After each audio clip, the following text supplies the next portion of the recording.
জয় জয় মালিক। আশা করি সকলে ভালো আছেন।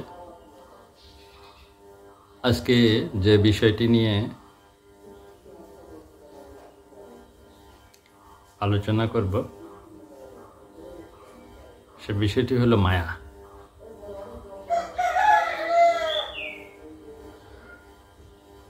আমাদের জীবনে মায়া কি, কেন,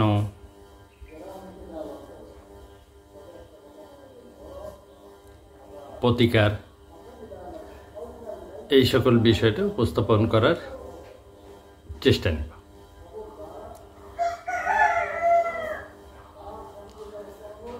আমরা সকলেই প্রায় বুঝে থাকি বা বলে থাকি যে এই জগৎ সংসার হলো মায়ায় আবিষ্ট।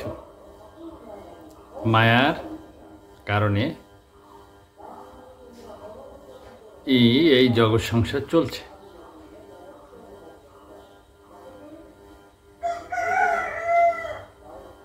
তো আসলে কি তাই?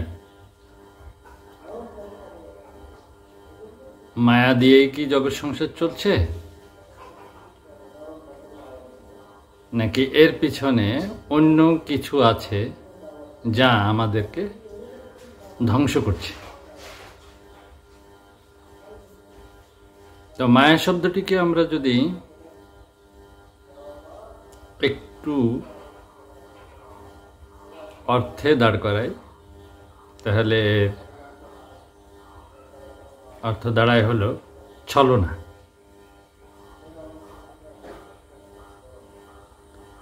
তো এই যে ছলনা, মায়া শব্দের অর্থ ছলনা।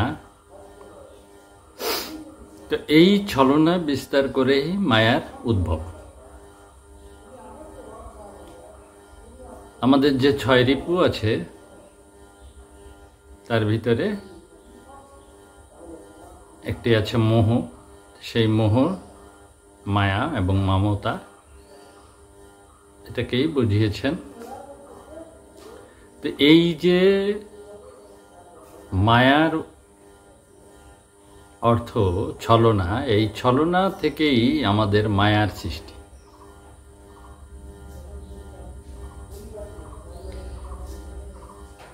এই মায়া নামক শব্দটায় আমরা যে আষ্টে পৃষ্ঠে জড়িয়ে আছি, সমস্ত কিছু আপনারা একটু চিন্তা করে দেখেন, তার পিছনে প্রচণ্ড পরিমাণের ছলনা।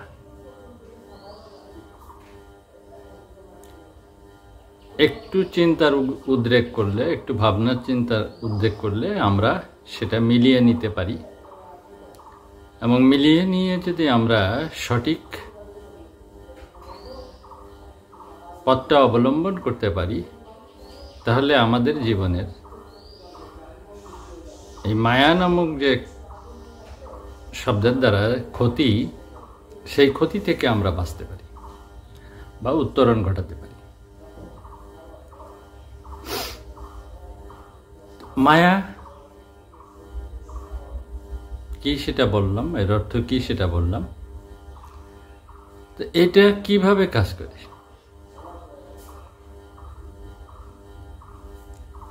এটা ইন্দ্রজাল বিস্তার করে। ইন্দ্রজালটা কি? ইন্দ্রিয়ের উপরে যে জালটা ফেলানো হয় তাকে বলা হয় ইন্দ্রিয় জাল। দেহে যে ইন্দ্রিয়গুলো থাকে, সেই ইন্দ্রিয়গুলো আপনাদেরকে পূর্ববর্তী ভিডিওতে বলেছি 2টা ভাগে বিভক্ত। আমাদের দেহে যে 10টি ইন্দ্রিয়, আর বাঙালিয়ানা দর্শন এর আলোকে 11টি। তো সেই 10টি ইন্দ্রিয় আবার 2 ভাগে বিভক্ত। একটা হলো জ্ঞান ইন্দ্রিয়, একটা হলো কর্ম ইন্দ্রিয়। তো জ্ঞান ইন্দ্রিয় কি কি? জ্ঞান ইন্দ্রিয় হলো চোখ, কান, নাক, মুখ, জিহ্বা, ত্বক।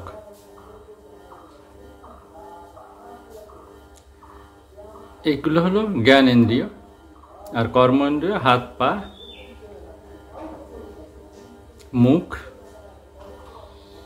মলদ্বার এবং যৌনাঙ্গ।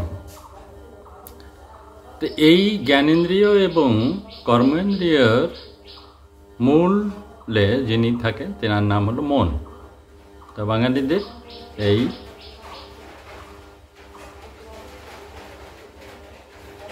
মন সহ 11টা ইন্দ্রিয়।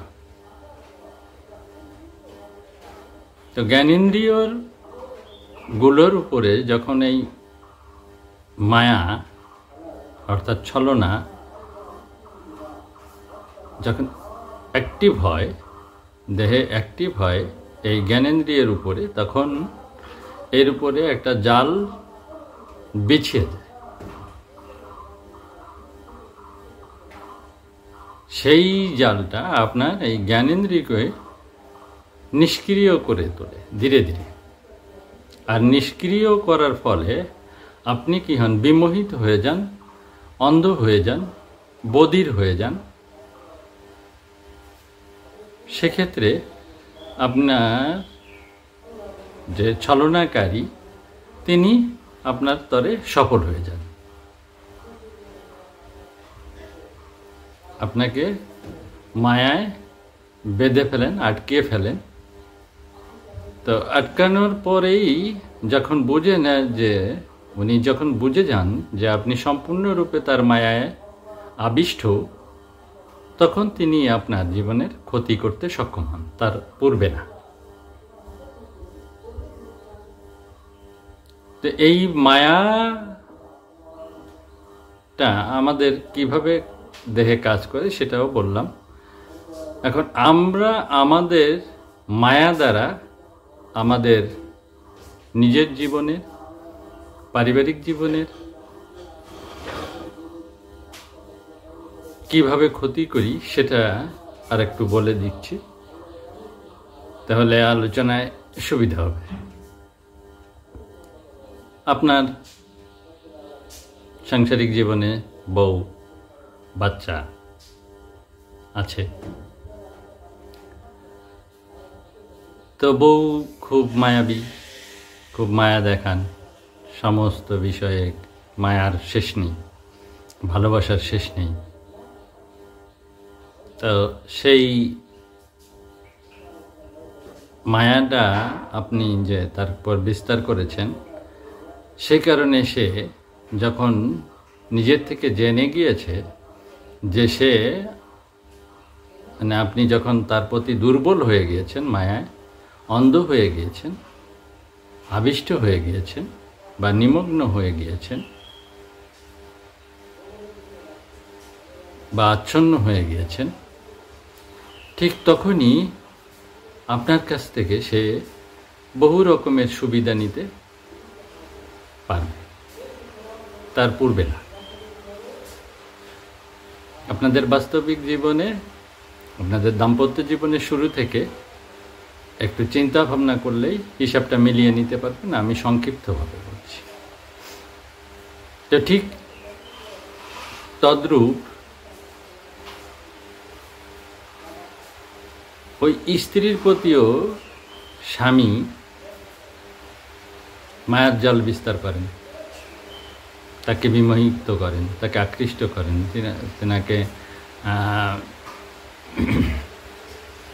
সম্মোহিত করেন।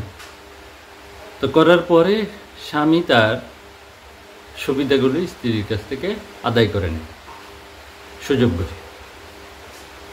এইভাবে পারস্পরিক যে সুবিধাগুলো আদায় হয় সেইটার মাধ্যম হলো মায়া। কিন্তু এর পিছনে দেখেন সূক্ষ্মভাবে কাজ করছে ছলনা। এখন আপনি আসুন আপনার সন্তানাদির সম্পর্কে। এখন সন্তানের প্রতি মায়ায় আচ্ছন্ন হয়ে তাদের প্রতি দরদ, ভালোবাসা, স্নেহ, মমতা এগুলো প্রয়োগ করে আপনি আপনার জীবনে সর্বস্ব ত্যাগ করে তাদেরকে একটা অবস্থানে দাঁড় করানোর জন্য ব্যস্ত বা করছেন। তো এক পর্যায়ে তারা কি হলো, তারা ওই পর্যন্ত উঠলো। উঠার পরে যখন তারা তাদের জীবনে প্রবেশ করবে, তাদের দাম্পত্য জীবন, তাদের সাংসারিক জীবন, তাদের আনুষঙ্গিক অন্যান্য জীবনে যখন প্রবেশ করবে, তখন আপনার মূল্যায়নটা আর সেই রূপ থাকবে। কেন কমে গেল? কারণ আপনার এই যে মায়া নামক যে শব্দটা ওদের প্রতি প্রয়োগ করেছেন, ওর ব্যক্তি জীবনে, ওই ছেলে মেয়ে তাদের ব্যক্তি জীবনে স্বনির্ভর এবং স্বাবলম্বী তার মুখ দেখেন। সে আপনার এবং আপনার স্ত্রীর প্রতি পরনির্ভরশীল বা নির্ভরশীল। তাকে স্বাবলম্বী করে আপনি গড়ে তুলতে পারেননি, স্বনির্ভর করে গড়ে তুলতে পারেননি। আর ছোটবেলা থেকেই যদি এই আচরণটা আপনি করতেন, আপনি আপনার সন্তানকে ভালোবাসবেন, আপনি আপনার সন্তানকে স্নেহ করবেন, এতে কোনো অসুবিধা নেই। কিন্তু কথা হলো যে মায়া নামক যে ইন্দ্রজালটা তার উপরে বিস্তার করেছেন ধীরে ধীরে, বা সে আপনাকে যে ইন্দ্রজালে আচ্ছন্ন করে রেখেছে, সেই জালের থেকে যতক্ষণ না বেরোচ্ছেন ততক্ষণ ওই সন্তানটা স্বনির্ভর হতে পারছে না, স্বাবলম্বী হতে পারছে না। তো স্বনির্ভর এবং স্বাবলম্বী যখন না হতে পারবে, তখন সে নির্ভরশীল হবে বা পরনির্ভরশীল হবে, এটাই স্বাভাবিক। তো সেই ক্ষেত্রে একটা উদাহরণ দিলে আমরা বুঝতে পারি।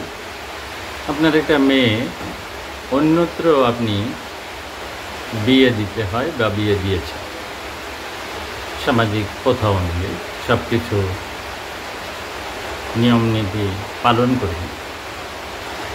এখন মেয়ে যখন বুঝে গেছে যে আমার পিতা মাতার আমার প্রতি মায়া, দরদ, ভালোবাসা, মমতা, স্নেহে কোনো ঘাটতি নেই, তখন সে কি করছে? সে তার পারিবারিক জীবনে বা দাম্পত্য জীবনে স্বামীর সাথে মিলতে পারছে, স্বামীকে সম্মান করতে পারছে। আর স্বামীর পরিবারে যে যিনারা আছেন, দেওর, ননদ, শ্বশুর, শাশুড়ি, তাদের সাথেও মিলতে পারছে না। তাদের সাথে প্রতিনিয়ত একটা বিরোধপূর্ণ অবস্থান তিনি বিরাজ করেন। আর সে থেকে তিনি জানেন যে আমার পিছনে শক্তি আছে, পিছনে আশ্রয় আছে, পিছনে আমার একটা অবস্থানে আমি যেতে পারবো, যেহেতু আমার বাবা মা আমাকে খুব ভালোবাসেন, স্নেহ করেন, মমতা দেন। হ্যাঁ, আমি যখন যা চাই তখন তা পাই। এই যে সাপোর্ট, এই সাপোর্টটা তার দাম্পত্য জীবনকে ধ্বংস করে দিচ্ছে। সে পরিপূর্ণ যে দায়িত্ব এবং কর্তব্য তার দাম্পত্য জীবনে বা সাংসারিক জীবনে, সেগুলো সম্পর্কে তার কোনো শিক্ষা দীক্ষা আপনিও দেননি, সেও নেয়নি। সে কারণে সেখানে সে অশান্তিতে ভোগে এবং আপনার কাছে আশ্রয় প্রশ্রয় পাওয়ার ফলে সে তাদের নিকট, তাদের সাথে খারাপ আচরণ। আর এই সূত্র ধরেই তার শ্বশুরবাড়ি বা স্বামী সংসারের সাথে তার মন বসে, যেহেতু ব্যাকআপ আছে। তো এই যে বিষয়টা, এটা কিন্তু শুধুমাত্র আপনার ওই মায়া নামক শব্দের কারণ, তার মানে ছলনার কারণ।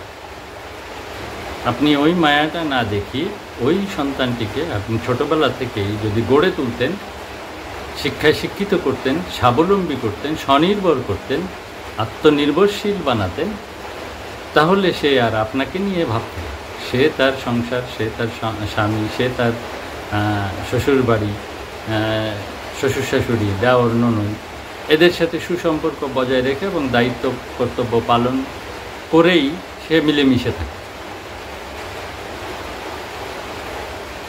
তো এই যে আমরা মায়া নামক জালে বা ইন্দ্রজালে আচ্ছন্ন হয়ে আমাদের জীবনের ক্ষতি করছি, পক্ষান্তরে আমরা যাদেরকে মায়া দেখাচ্ছি তাদের জীবনেরও ক্ষতি করছি। উভয়টাই কিন্তু ঘটছে। শুধুমাত্র এই মায়াটাকে আঁকড়ে ধরে রাখার। আপনি তাকে স্নেহ দিবেন, ভালোবাসা দিবেন, মমতা দিবেন, তার প্রয়োজন অনুযায়ী। অতিরিক্ত কেন? তাকে যেটা করবেন আপনি তাকে ছোটবেলা থেকে সেইভাবে গড়ে তুলুন, মায়ায় না। মায়ায় আচ্ছন্ন রেখেন, আবদ্ধ করে রাখেন।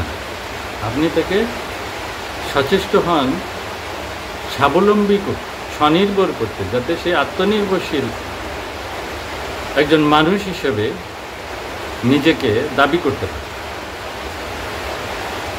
তো এই মায়া আমাদের জীবনে, এই ছেলে মেয়ে বা নিজেদের সবার ক্ষেত্রে ক্ষতিকর প্রভাব ফেলে এভাবে।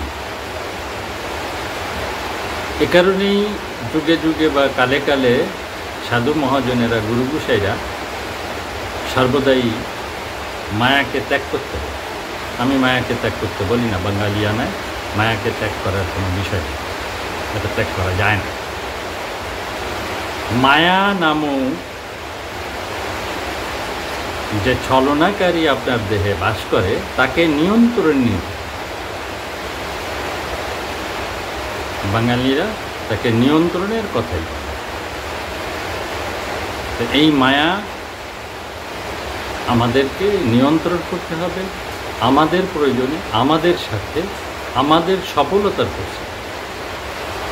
কারণ এই মায়ার জালে আজকে আমরা আমাদের জীবনে প্রচুর পরিমাণে ক্ষতি করছি।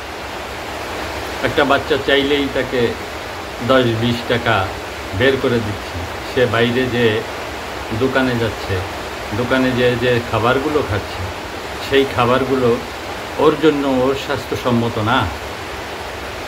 কিন্তু আপনি তো মায়া দেখিয়েছেন, কিন্তু ওই যে অস্বাস্থ্যকর খাবার খেলো, ওর জীবন তো ধ্বংস। তা আপনার এই আলগা মায়া দেখানো ফল লাভ? আপনি মায়া কি সত্যিকার অর্থে দেখালেন, নাকি ওর জীবনের ক্ষতি করবেন? সেটি ভেবে দেখ। এভাবেই আমরা এই মায়া নামক বিষয়গুলো যদি বিবেচনায় আনি, তাহলে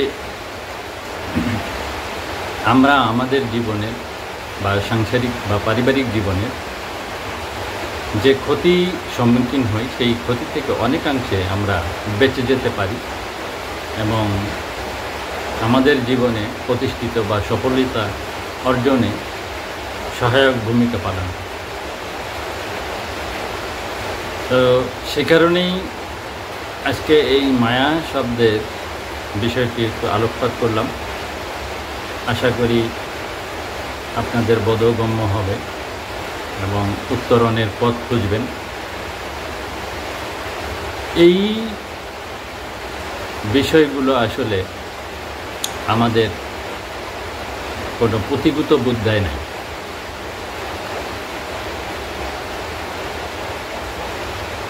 কোনো পুঁথিগত বিদ্যায় এই শিক্ষাগুলো নেই। এগুলা হলো গুরুবিদ্যার চর্চা। এ কারণেই আপনাকে এইগুলো শিখতে হলে একজন সঠিক মালিক নৈকট্য লাভকারী মানুষ খুঁজে তার নিকট শিক্ষার জন্য যেতে হবে। সেখানে নত হয়ে, সমর্পিত হয়ে এই শিক্ষাগুলো আপনাকে লাভ করতে, তাহলেই জীবন শান্তিময়, প্রেমময় করে গড়ে তুলতে পারবেন এবং সেটা উপভোগ করতে পারবেন। তো ধন্যবাদ। সকলে ভালো থাকবেন, সুস্থ থাকবেন, এই কামনায় রেখে আজকের আলোচনা এখানে শেষ করছি। মালিক ভরসা।